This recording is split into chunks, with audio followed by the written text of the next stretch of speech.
예수께서 성전에 들어가 가르치실새 대제사장들과 백성의 장로들이 나와 이르되 네가 무슨 권위로 이런 일을 하느냐? 또 누가 이 권위를 주었느냐? 예수께서 대답하시되 나도 한 말을 너희에게 물으리니 너희가 대답하면 나도 무슨 권위로 이런 일을 하는지 이르리라. 요한의 세례가 어디로부터 왔느냐? 하늘로부터냐 사람으로부터냐? 그들이 서로 의논하여 이르되 만일 하늘로부터라 하면 어찌하여 그를 믿지 아니하였느냐 할 것이요 만일 사람으로부터라 하면 모든 사람이 요한을 선지자로 여기니 백성이 무섭다 하여 예수께 대답하여 이르되 우리가 알지 못하노라 하니 예수께서 이르시되 나도 무슨 권위로 이런 일을 하는지 너희에게 이르지 아니하리라. 그러나 너희 생각에는 어떠하냐? 어떤 사람에게 두 아들이 있는데 맏아들에게 가서 이르되 예 오늘 포도원에 가서 일하라 하니 대답하여 이르되 아버지 가겠나이다 하더니 가지 아니하고 둘째 아들에게 가서 또 그와 같이 말한 대답하여 이르되 실소이다 하였다가 그 후에 뉘우치고 갔으니 그 둘 중에 누가 아버지의 뜻대로 하였느냐 이르되 둘째 아들이니이다. 예수께서 그들에게 이르시되 내가 진실로 너희에게 이르노니 세리들과 창녀들이 너희보다 먼저 하나님 나라에 들어가리라.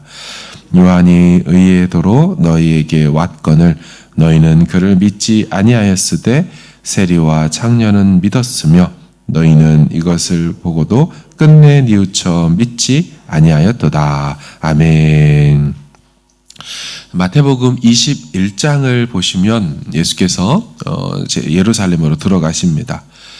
그리고 세 가지 상징적인 일을 하시지요. 어제같이 나누었던 성전 척결, 성전 정화, 돈 바꾸는 자, 장사하는 자 쫓아내죠. 두 번째는 맹인과 비롯된 전은 자들, 병자들을 치료해 주는 사건이 있죠. 그리고 세 번째는 또 어제 같이 보신 것처럼 열매 없는 무화과를 저주하시는 사건입니다. 자, 그리고 오늘 본문으로부터 세 가지 비유가 또 연이어 나옵니다. 지금 막 읽으신 두 아들 비유가 나오죠.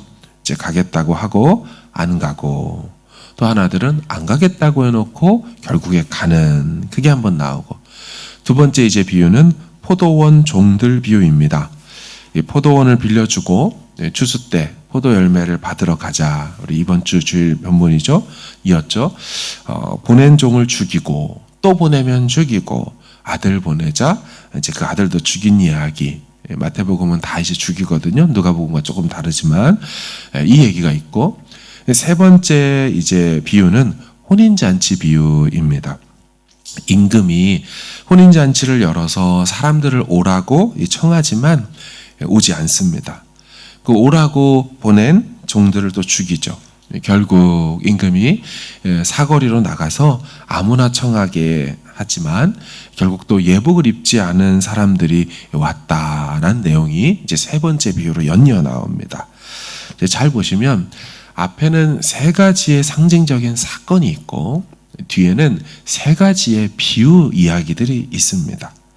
그리고 그 가운데가 오늘 본문 23, 27절에 예수의 권위 논쟁에 대한 것이 있습니다. 자, 그러니까 예수님이 예루살렘 성전에 들어가서 하신 세 가지 일과 당신께서 가르치시는 이 세 가지 비유 가르침은 딱 가운데에 자리하고 있는 예수의 권위라는 주제와 무관하지 않다는 겁니다. 자, 오늘 본문을 보시면 예수께서 이 세 가지 상징적인 일들, 성전 적결, 그 다음에 치유 사건, 열매 없는 무화과 저주한 사건. 자, 이걸 행하자 처음으로 사내들인 공의회에서 사람들을 사절단을 파견합니다. 누가 왔느냐? 23절을 보시면 예수께서 성전에 들어가 가르치실새 대제사장들과 백성의 장로들이 나와 이르되 대제사장들과 장로들이면 유대인들 세계에서는 최고 권위자들이 왔다는 것입니다. 근데 이들이 무엇을 질문합니까? 예수 네가 무슨 권위로 이런 일을 하느냐? 또 누가 이런 권위를 너에게 주었느냐? 만약 예수님이 하늘의 권위로 말미암아 한다라고 말하면 신성을 모독했다라고 몰아갈 것이고, 땅의 권위로 말미암아 하겠다라고 한다면 그런 권위를 우리가 준 적이 없다며 달려들 것입니다. 그래서 예수님께서 대답하지 않으시죠. 오히려 그들에게 질문합니다. 요한의 세례가 어디로부터 왔느냐? 하늘로부터 왔느냐? 사람으로부터냐?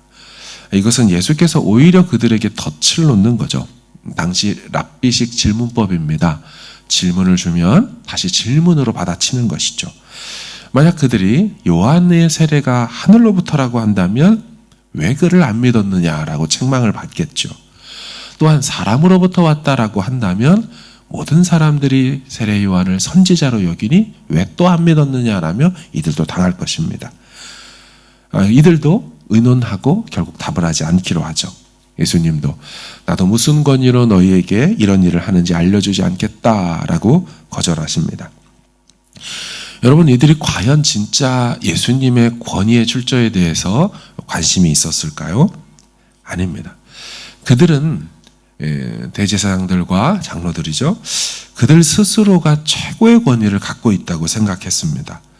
유대인의 최고 의결기관인 사내들인 공의회에서 파송받아 온 사들이기 때문에 모든 권위는 우리가 다 갖고 있다, 우리가 결정해 라고 생각하며 살았을 거예요. 이런 교만한 생각을 갖고 있으니 세례자 요한이 와서 회개를 외치고 하나님 나라를 외쳐도 그들의 귀에는 들리지 않았던 것입니다. 오히려 예수님께 와서 당신이 권위가 있느냐? 어디 여기 와서 난리를 치느냐라며 실상 저들이야말로 신성 모독을 하고 있는 것이죠. 그들은 성전에서 일하며 하나님을 섬긴다고 하는 사람들이었지만 정작 눈앞에 계신 참 성전이신 예수님을 알아보지 못했죠. 성전 자체이신 그분 앞에 머리를 숙이지도 않았고 엎드려 경배하지도 않았습니다. 그리고 그 예수님의 권위도 인정하지 않았죠. 그래서 예수께서는 성전에 가시자마자 세 가지 의미 있는 상징적인 일을 행하신 겁니다. 성전 척결 사건, 부정과 부패, 교만으로 가득한 이 성전을 척결하셨고요. 맹인들을 이제 눈을 뜨게 하셨죠. 의미는 제대로 볼 것을 보여야 한다는 거죠. 참 성전이신 예수님을 알아봐야 한다는 메시지를 담고 있습니다. 세 번째는 열매 없는 무화과 저주 사건. 허우대만 멀쩡하지 구색만 갖춘 대제사장들과 장로들이지 전혀 주님이 원하시는 열매를 맺지 못하는 인생들이라는 메시지를 담고 있습니다. 그들은 예수의 권위를 문제 삼을 것이 아니고 그분의 권위 앞에 죄를 뉘우치고 그분을 믿어야 했습니다. 이들은 권위자인 예수를 인지하지도 못했고 인정하지도 못했습니다. 왜 그랬다고요? 자신들이 권위자라고 생각했기 때문입니다. 그들은 성전을 강도의 소굴로 만들었습니다. 스스로가 앞을 못 보는 맹인이면서 다른 이들을 인도한다라고 지도자라고 했습니다. 열매도 없고 잎사귀만 무성한 껍데기에 불과했지만 뭐라도 있는 것처럼 으스대며 살았습니다. 그래서 그들이 어떻게 됐다는 겁니까? 망했다는 거죠. 그래서 이 권위 스토리 뒤에 있는 세 가지 비유 이야기들 결론은 다 망했다는 얘기입니다. 가겠다고 하고 안 가고 그러다가 세리와 창녀는 다 하나님의 나라가 들어가지만 나머지 이들은 못 들어간다는 얘기죠. 포도원 주인이 보낸 종들을 죽이고 아들마저 죽이자 결국 그들이 망한다는 얘기였죠. 세 번째, 혼인잔치에 초대했지만 안 가다 결국 못 들어간다는 얘기죠. 오늘 말씀을 준비하면서 계속 생각나는 상황들이 있었습니다. 첫째는 이 세상 나라와 세상 나라의 지도자들입니다. 그들이 나라를 위한다고 하지만 사실 이 나라를 강도의 소굴로 만드는 것은 아닌지, 스스로들이 보지 못하면서 자신들이 지도자라면 누구를 인도한다는 것은 아닌지, 구색만 갖추었지 열매와 결과는 과연 정말 있는지, 전쟁을 일으킨 자들, 전쟁은 일으키지 않았지만 나라를 그렇게 생각하며 행하는 세상 나라와 세상 나라의 나쁜 지도자들이 생각났습니다. 두 번째는 제 자신과 교회 지도자들도 생각났습니다. 스스로들도 부정하면서 누구 보고 회개하라고 하는지, 자신들의 갈 길도 제대로 못 가면서 누구를 인도한다고 하는지, 목사요 직분만 있지 무슨 삶의 열매로 주님을 기쁘시게 하는지, 제 자신이 목회자이기 때문에 저와 같은 목회자들이 생각이 났습니다. 그래서 같이 나누는 말씀은 여러분, 사람에게는 소망을 두면 안 됩니다. 사랑을 하지 말라는 소리가 아니고 무시하라는 소리가 아니고요. 소망은 사람에게 두는 게 아니라는 거죠. 소망은 세상 나라에 두는 것이 아닙니다. 결국 성경이 말하는 바가 무엇입니까? 세상의 나라들이 수천 년의 역사를 가지고 일어나고 일어나지만 그 세상 나라는 결국 망하고 세상의 왕들도 다 죽고 그렇게 호령하고 대단하던 리더들, 왕들도 다 죽어 결국 죗값을 받는다는 거죠. 하지만 반면에 하나님의 나라는 영원하다. 그 하나님만 끝까지 살아계셔서 역사의 주관자로, 그들은 다 죽고 사라지지만 하나님만 계속 살아계셔서 당신의 뜻을 이루어가신다는 것이 성경의 이 세상 역사를 온전히 통찰하는, 관통하는 메시지이죠.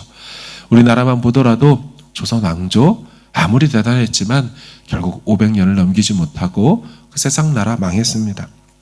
고려라는 나라도 478년간 유지되다 망했습니다.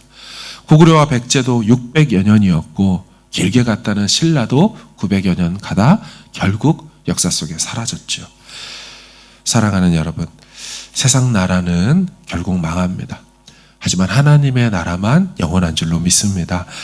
우리는 예수님께만 소망을 둬야 합니다. 참 성전이시고 권위 자체이신 그분만 섬기고 경배해야 합니다. 우리는 모두가 다 연약합니다. 우리 모두가 다 부족합니다. 하지만 오직 하나님만 완전하시고 하나님만 완벽하셔서 그분이 우리 삶을 붙드시고 인도하신다면 아무리 광야일지라도, 아무리 앞이 보이지 않는 인생의 밤을 만나고 어두운 터널 가운데 있는다 할지라도, 아무리 넘어지고 깨지고 피나고 쓰디쓴 아픔을, 그 내용을 겪는 순간이라 할지라도 그분 손에 있다면 결국엔 생명길이요, 결국엔 살 길이요, 결국엔 주님 원하시는 목적지에 다다르게 될 줄로 믿습니다. 그 길 어떻게 갑니까? 믿음으로 가는 것입니다. 그 길 어떻게 갑니까? 기도하며 말씀 붙들고 가는 길입니다.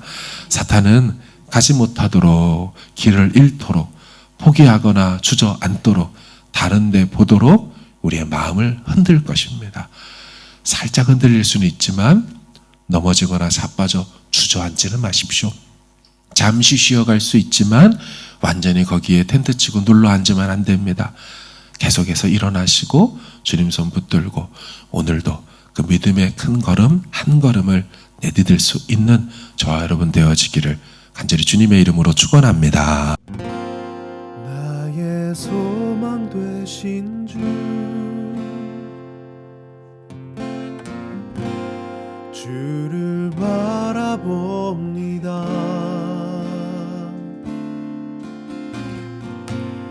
다시 오실 나의 왕 예수,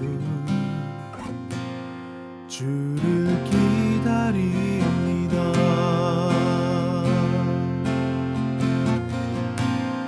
나의 소망 되신 주,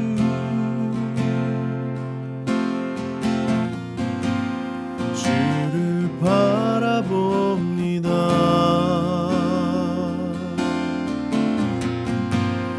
다시 오실 나의 왕 예수, 주를 기다립니다.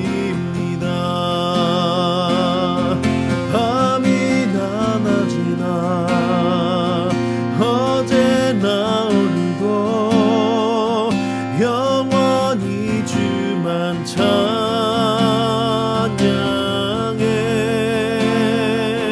괴롭고 슬플 때 낭망하여 넘어져도 언제나 주만 찬양하겠네.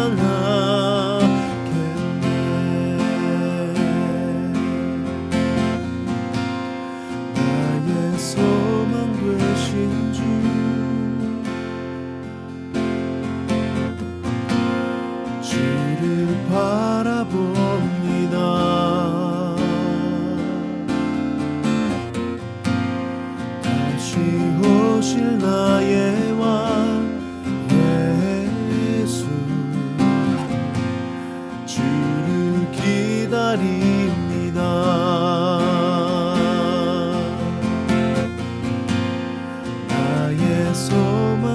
되신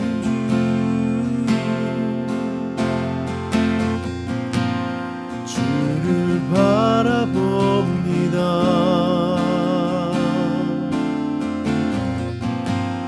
다시 오실 나의 왕 예수 주를 기다립니다.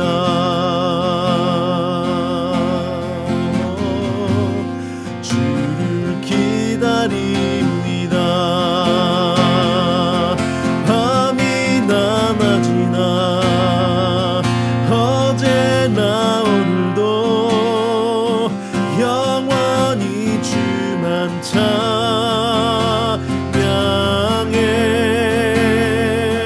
괴롭고 슬플 때 낭망하여 넘어져도 언제나 주만 찬양하겠네. 밤이나 낮이나 어제나 오늘도 영원히 주만 찬양해.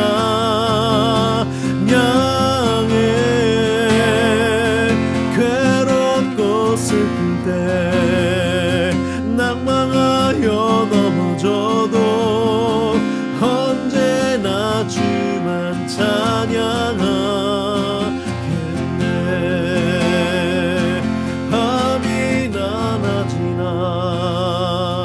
어제나 오늘도 영원히 주만 찬양해.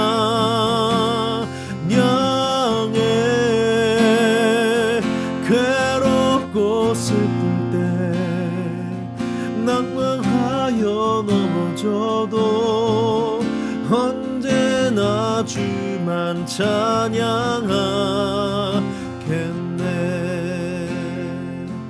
언제나 주만 찬양하겠네.